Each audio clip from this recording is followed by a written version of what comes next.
The following program is brought to you by Naleo TV, the people's platform.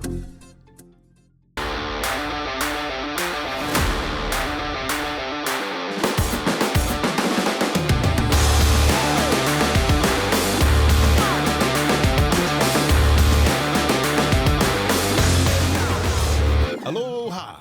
Welcome to it. It's 64. That's the number of coulda, shoulda, woulda for this week. Boy, and we got a lot of numbers for you today.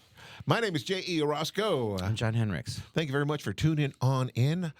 Week number 4 in the books. Yeah. Boy, and really eye-opener for some, and for some you're going like, where was this team the whole time? Yeah, there's so much going on. You could almost say the week speaks for itself, but then what would we have to talk about? We'll take care of that. We'll speak for it. Here we go. Okay. Yeah. Game number 1 that we said you shouldn't miss was Baltimore at Kansas City. Oh, boy. One team was going to leave Right? 1 and 3. Well, maybe not. We see it's possible for a tie, but we'll get into that later. My But bad. You're right. we never considered that. Our bad. But that being Wow, said, man. you're right. One team leaves 1 and 3, and also more than just 1 and 3. Walking out of that game, limping out of that game. That's it, boy. We'll bounce into that right away, okay? So the Chiefs win the ball game 37-20.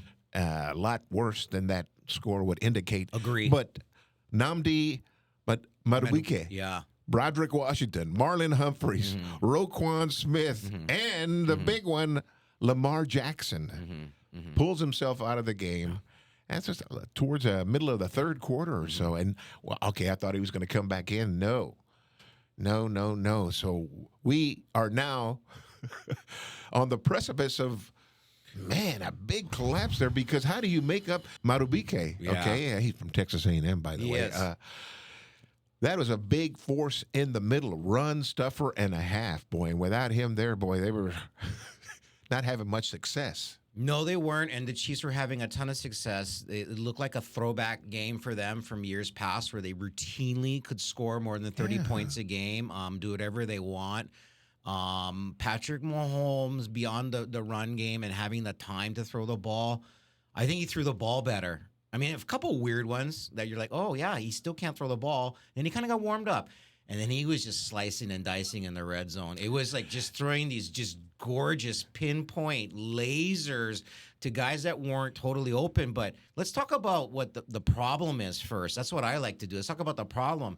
Lamar hamstring. I don't like hamstring injuries. Man, I'll they use do that not word go again. away. Nagging. Yes, that's the word. Yeah, Madubuike out for the year, I read this morning. He ain't coming back. Right. So there's another big problem. Bigger problem for the Ravens, maybe even as throughout the game, the broadcast team is talking about all the players that the Ravens don't have on defense. Understood. Right. Which then makes Kansas City, helps them look better. But that shouldn't affect their offense. Right? And their offense wasn't there either. So now having Cooper Rush coming in for, who knows, maybe Lamar will start in next week, and I hope he find does. out. They'll do everything they can to get him on that field. So I'm quite cause for concern level for the Ravens at 1 and 3, facing the Houston Texans coming up at 1 and 3 as well, and they're scrambling for survival.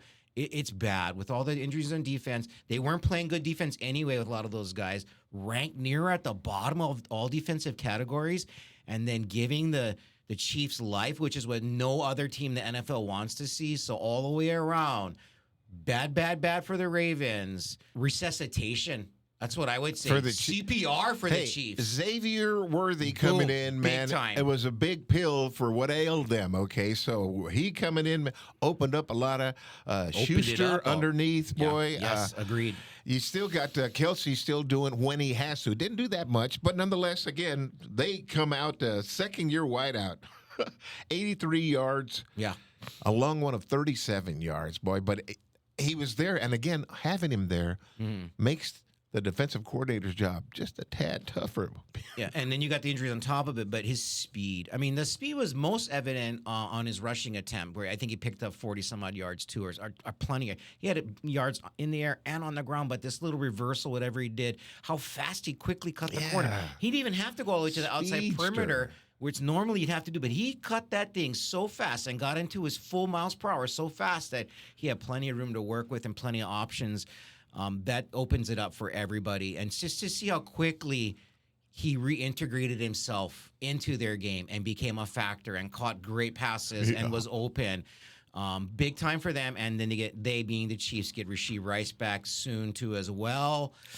If their defense can play like this, 37 points, boy. That's a good number to put up there, boy. They hadn't put up that kind of points in years. They, meaning the Chiefs, had not put up. And no defensive scores I'm aware of. Lamar having troubles too, even before he gets hurt. Interceptions, fumbles, looking like that. Lamar against Buffalo. Only difference is, in that Buffalo game in the tournament, Lamar made early mistakes. They were able to come back, ferocious comeback. Just fell short at the end. And not on this one, no comeback. Boring game. Their next game is in a way at Jacksonville. The Chiefs being 3-1. Yeah. Jacksonville. A Monday night Feeling special. pretty good, boy. Go over to San Francisco and they win there. Knock them out of undefeated ranks. There you go.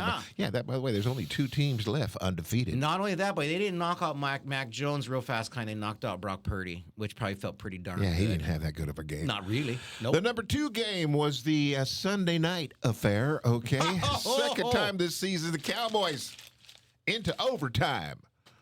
But that's right. They didn't lose. No, they still have not lost in overtime this year.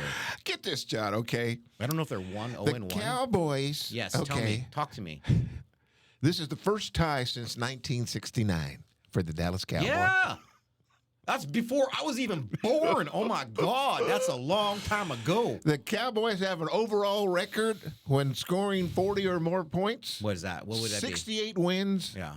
1 loss and 1 tie. 68-1-1. Oh. Perhaps do you remember that this was the Tony Romo years? Oh. I always tell my brothers I do remember. about that because they're anti-Tony Romo, and I was love Tony Romo. pro-Romo 100%. back in the day. But, hey, Tony, we're going to go up to Denver, take on Peyton Manning and stuff. What do you think you're going to give us? Coach, I can give you 48 points. Yeah.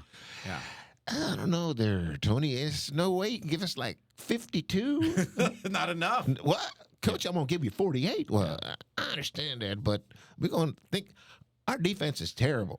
Yeah. Sure enough, they lost 51-48. Right, Peyton Manning. Yeah. They were able to convert, the Packers, that is, 10 of 14 third down I attempts. got that marked down right here, brother. Yep. The Cowboys, on the other side, Not so good. 4 of 11. Yeah. And, man, at the very beginning of the game, they go down on the score, and then they come down again, getting ready to kick the extra point. We block it, go down and get 2 points. Changed the flow of the game. That was Yes, a it critical. did. I mean, Yes, it it really did. changed the Yeah, flow of the game. yeah, It got yeah, another yeah. touchdown and then a quick turnover by Jordan Love, a fumble, and Dak converted that. And I think I really wanted to make sure in our limited time together today and sharing our feelings that I wanted to let you know this. The feeling was coming back for me. That feeling, the feeling, the joy, the sense of being part of something was coming back for me. And I started to feel it. And I'm watching a game with my mom and my dad, and they don't even watch football. And they're watching this game, and they're both commenting on it. They're like giving their feedback. I'm like, this is a hell of a game. And then I went, John, don't let that feeling embed itself too much because something's going to happen. We had 5 leads in that ball game, and they came back every single time, boy. It's so hard. I text, again, my brothers. We do a lot of that during the ball games. I said, will we be snatching defeat from the jaws of victory? No. Here we go. Not necessarily. And it didn't happen there. Okay, the Cowboys have played 2 games against 2 of the best teams in the NFC. That's true. Philadelphia Yeah. and the Packers. Yeah. Okay, they lost by 4 points to Philly. Remember this? And then Yeah. we get into... So, again, to your feeling, My well, this feeling. is... Yeah. And, boy, Jerry was sure pouring it on my. before the game. We don't need Micah. Hey, we didn't win no Super Bowl when we had Micah. Don't worry about Micah. You guys are talking. We got Dak. Don't worry about it. We got Dak. Dak's going to take us to the Super Bowl. Micah never took us to the Super Bowl.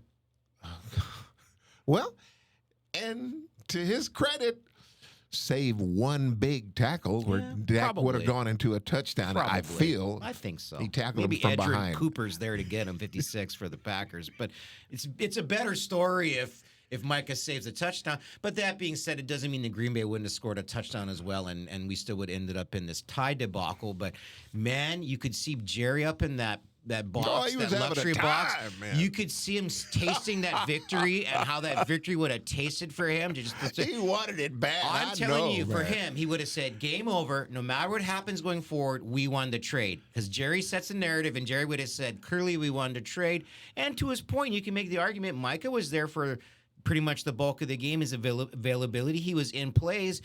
But this is the worst defensive performance the Packers clearly have had all year long. They couldn't keep Dak Prescott from having one of the better games he's ever had without CeeDee Lamb. With George Pickens making all-world catches, Tolbert tiptoeing down the sidelines. Man, what a throw and catch. All kinds of magic happening. Javonte Williams running, chunking, eating up yardage, eating up, getting first downs on first down, getting 6 yards here, 7 yards there. Creative play calling, but not too creative. Nothing crazy, nothing stupid, no Philly specials, no crazy fourth down plays. A really strong offensive game from a coaching execution standpoint. But and Micah's, Micah led Packers defense, giving up 40 points. So we knew the defense was going to be a problem. You give up that, 37 points to the Russell Wilson-led Giants. What are you going to do against Green Bay? Yeah. And it showed itself up. And, I want to just throw this at you. We, meaning the Cowboys, and I'm a little bit upset. I'm going to leave it at this. You say whatever you want after this. Overtime. Still pretty far down in Packers territory. It's 4th and 6. It's 4th and 6. Mm-hmm. This is your one chance you have to keep them out of field goal range. It's done after this if you don't do it. They rush 4. No, you send the world into the you zone. Send the world. You blitz every cornerback. You blitz everybody. You send the world and make Jordan Love make a great play to keep the drive going or score a touchdown. I don't care. That was your one chance to win this game.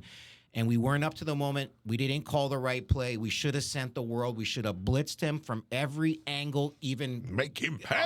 I don't even care if you get a offsides in the process because it was 4th and 6, I believe. Yeah. Now it's 4th and 1. You make him go for it again, but we didn't. We rushed 4. He threw a nice pass, converted. The rest is history. Have no idea why the Packers didn't try harder for a touchdown in overtime. It really looked like they were settling for the field goal and the tie. And that's going to be a problem going forward, but that's what it looked like to me. My thing is, we were playing in AT&T. You would think you'd have a Homer time clock manager. 0-0 by the end of the game. They messed up. We won.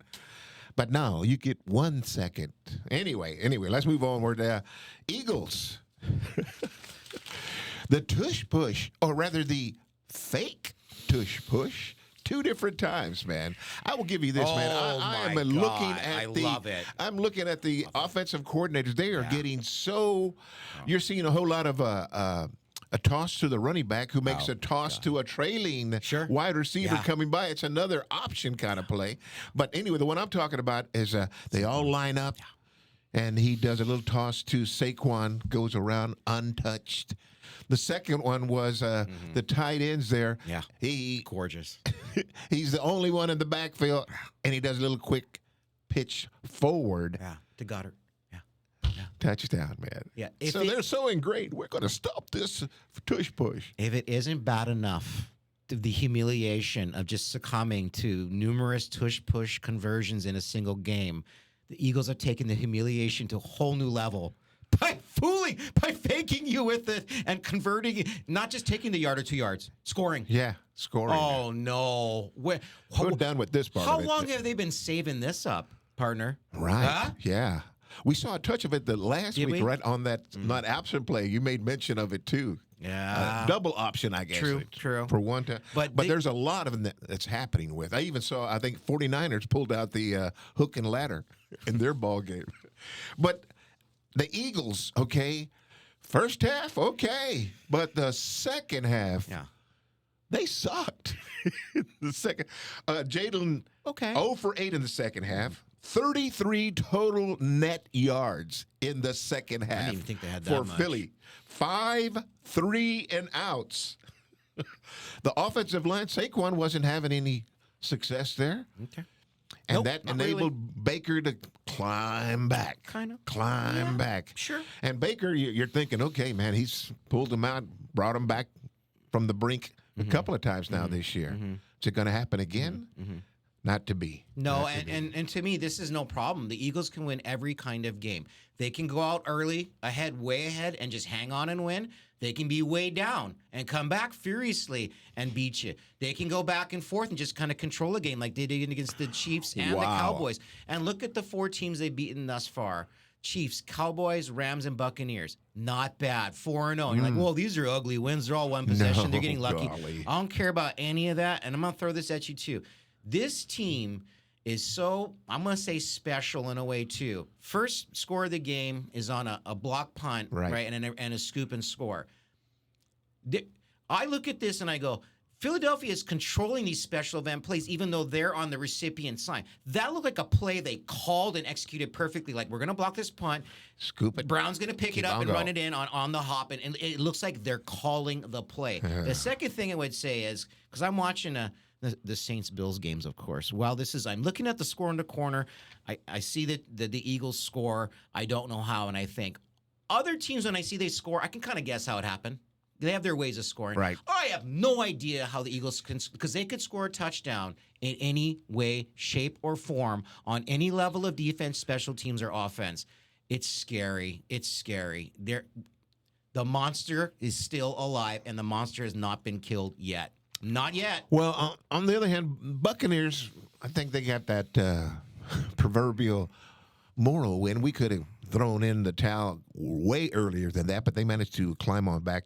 And Chase McLaughlin, their kicker, set an NFL history in an outdoor stadium kick of 65 yards. Gorgeous. Outside. Too many field goals. Too many field goals for the Buccaneers. Right. Too much crazy Baker Mayfield. Too much throwing on first down into the end zone and getting an interception. Too many red zone throwaways. Need more touchdowns. Less of that chicanery. Onward to the mistake-filled Colts loss Yeah. to the Rams. Man, Yeah. Adonai Mitchell. You know that name? Yeah, I do. Remember him. Georgia, second year. Good rookie year last year. Well, coming around this his year. New nickname is Bonehead, okay? Yeah, tried to switch the hand as he's crossing the goal line because out of his grip. And it's a thing you would think the coach would say, hey, guys, last year, Jonathan Taylor, Yeah, it Did has the happened same in thing. December. Yeah, that's right. That's do right. not do that, okay? Yeah. But they lose 27-20. And I forgot to mention, not only was that, but same Adonai Mitchell Yeah, it's true. holding It's true. on a 53-yard touchdown run by Jonathan Taylor. Bring that one back too, boy. Yeah. Boy, he was beside himself, but he should be. Very, very bad ball game for him. Rough. They have a player over there, a 32-year-old Xavier Howard at cornerback. Okay. And they had him with Puka for the majority of the afternoon. Yeah, good plan. Puka had a very exceptional day. Targeted 15 times, 13 catches, $170, 170, 13.1 yards per catch. Yep. But maybe more importantly, his one touchdown was on 4th and 2 in the fourth quarter when they were trailing, or had to tie up the game. They had to tie up the game on 4th and 2. You go to the air, quick little slant. He's so big and strong, and he just catches everything. I mean, he's up there. I'm sorry. He's up there. He's leading the league in receptions and yards, not in touchdowns, but he's up there with those guys. Those guys being Justin and Jamar, the one-name guys. And, by the way, if you're going to be a one-name guy, Puka's a good one name to go by. People are not going to confuse you with anybody else. Nobody There's else. Puka, Mark. Justin, and Jamar. He's got some marketing opportunities in the future, I'm quite sure, especially in Hawaii. Those Head and Shoulder commercials. Not that I promote them at all, but he's got the hair for it. But yeah. Nonetheless, the Rams look pretty pretty awesome. Yeah, and the in my Colts book. kind of come back to earth. They played a really good team. Daniel Jones had the 2 interceptions, kind of coming back to earth too. But there are a lot of good things there. They had good chances to win this game. I don't think they should feel too bad about it. I think they should continue pushing forward in a division where their biggest rivals are 1-3, the Texans. So keep pushing. Colts fans, See what happens. tough there. break. Steelers at the Vikings in Dublin. Dublin, Ireland. Croke. A sellout crowd, 74,000 plus. Good for them. The Vikings, with Carson Wentz behind the helm, did not look the same as they looked in the previous week. No. But again, that's because the Pittsburgh Steelers had a brand new quarterback playing. I don't know if you knew that. They showed the close up there. Yeah. And I went, well, that sure looks like Roger. Wait a minute. There's no mustache. Oh, okay. No Yeah. mustache. And Ah. comes out as a different player. Looked like a young Aaron Rodgers. Incognito. It's not me. It's the other guy you like with a good attitude. I'm going to give this game to Kenneth Gainwell. Yeah. What? I am. Because 99 yards on 19 Yeah. attempts. Yeah. Nice 5.2 average. I'm going to assume that means he wasn't, his long was 15, so not like he got all those yards on one carry. That's keeping them on the field. That's keeping Minnesota's defense on the field, and that's giving Aaron Rodgers opportunities to be good enough, which he was. 18 Man, to was he 22, 200 yards, a touchdown, no picks, a nice rating. More than good enough against a Minnesota team that's starting, a backup quarterback that threw 2 picks. Good enough. Other than that, not a really intriguing game. Other than now, no time to panic. But we talked about the Ravens' troubles. But now you got Pittsburgh at 3-1, probably their next biggest competitor. Because I'm gonna throw away Cincy without Joe Burrow. I'm gonna throw away the Flacco-led Browns because they're not willing to put in their backup quarterback yet. Pittsburgh's got a 3-1 lead on the Ravens that are 1-3 in that division. Almost Boy. a quarter way through, and that's a big deal. You're convincing me as you're speaking now. I'm going to have to move up Pittsburgh in that division for sure, boy. I had him finishing last. I'm not done with that yet, but it's looking pretty good right now. Wow. You know what? Aaron Rodgers is feeling pretty good, and when Aaron Rodgers feels good, I'm betting that's like the rest of us being at a 6. He's at a 12. Well, the rest of them are having a good time. Cam Hayward, who held out for a while, finally signed. Okay. He tips the pass at scrimmage line, and T.J. Watt gets that interception. They just sealed the deal. That there. was a cool defensive play, and they got the takeaways they wanted, and they put pressure. Wentz had 350 yards, but it's cosmetic. All right, well, here we go. Week number 5. Oh my God, week 5 already. Here are the 5 games as selected by yours truly. Yeah. Some of them John may have, some of them he'll go a little bit I'll different. follow along. I trust you. Number 1, Broncos at Eagles. This is easy for me. Eagles. Until somebody kills a monster, I'm going to be nice to the monster so the monster doesn't hurt me. Eagles, 27-21. All right, and Wait, is it time? no, it isn't. It's Not for me time. either. No way. No I'll way. make it a little bit closer because I believe Okay. in Yeah. Sean Payton. Okay. Okay, all right. So I'll say I believe the Philly will continue to score the Yeah. points that they are. Yeah. So I'll say 33 Ooh. to 21. Oh, okay. So they'll get some points there. Yeah. The next one, Raiders at Colts, 1-3 at 3-1. Now, are the Colts for real? That's why you're picking this so one. the right? Rams Bounce back. Okay. Yeah, are they Yeah. going? Yeah. A lot of people say they should have won. Well, Coulda, shoulda, woulda. That's why we do the there you show. go. And the Raiders, my gosh, shoot themselves in the foot a lot. Genty, 3 Oh, he looked terrific. touchdowns. Yeah.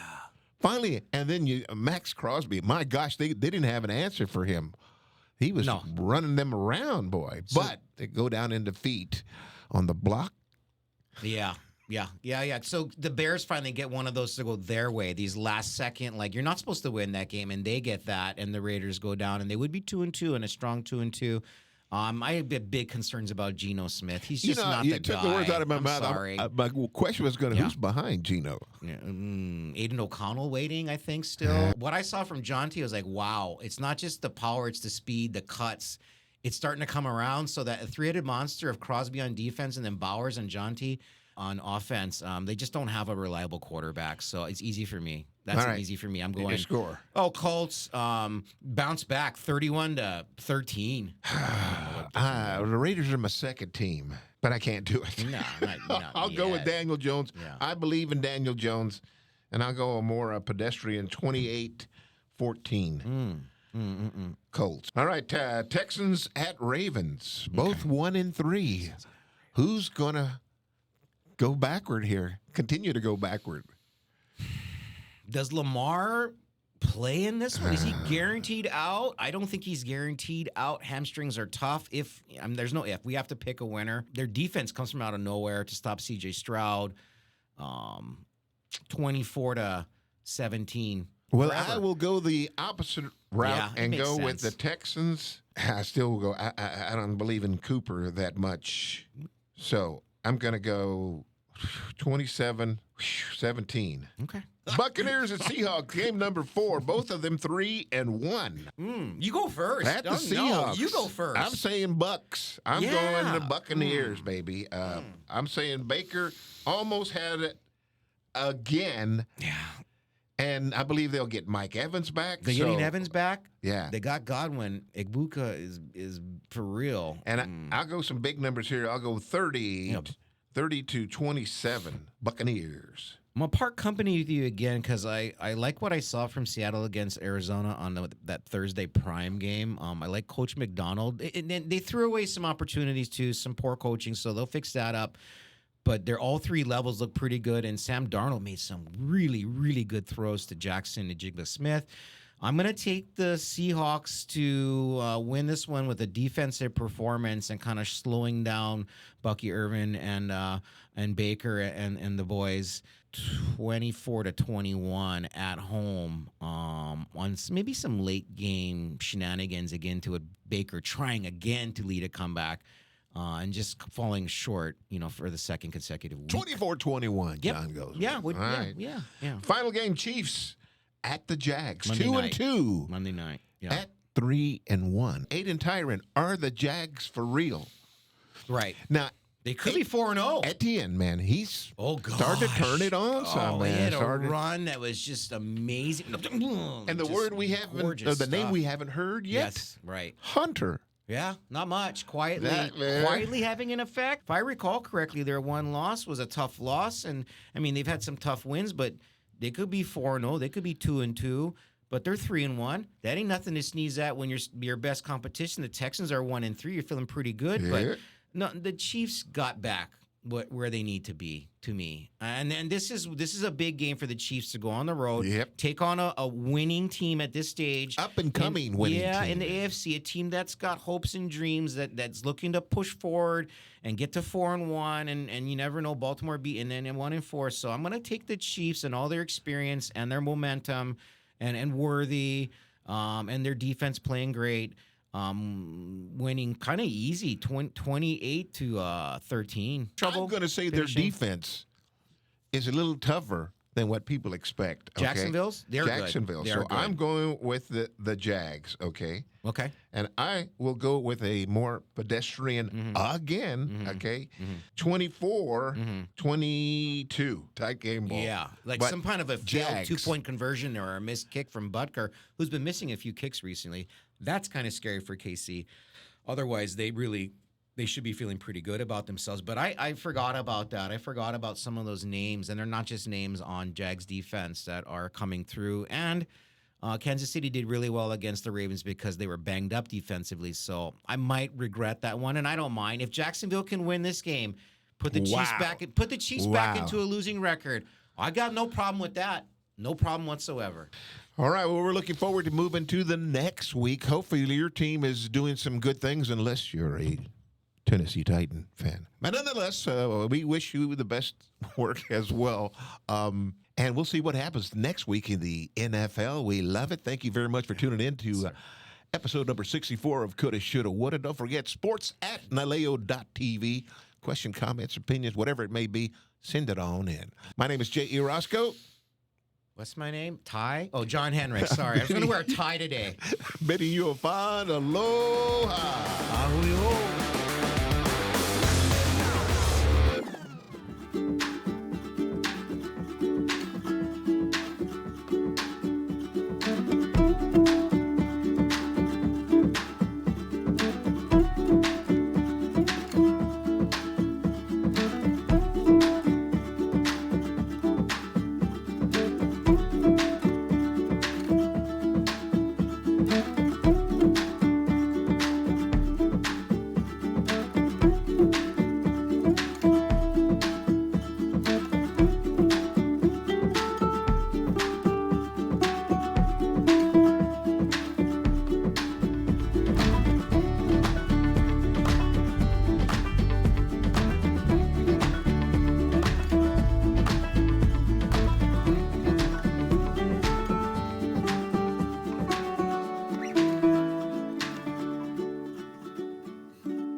The following program is brought to you by Naleo TV, the people's platform.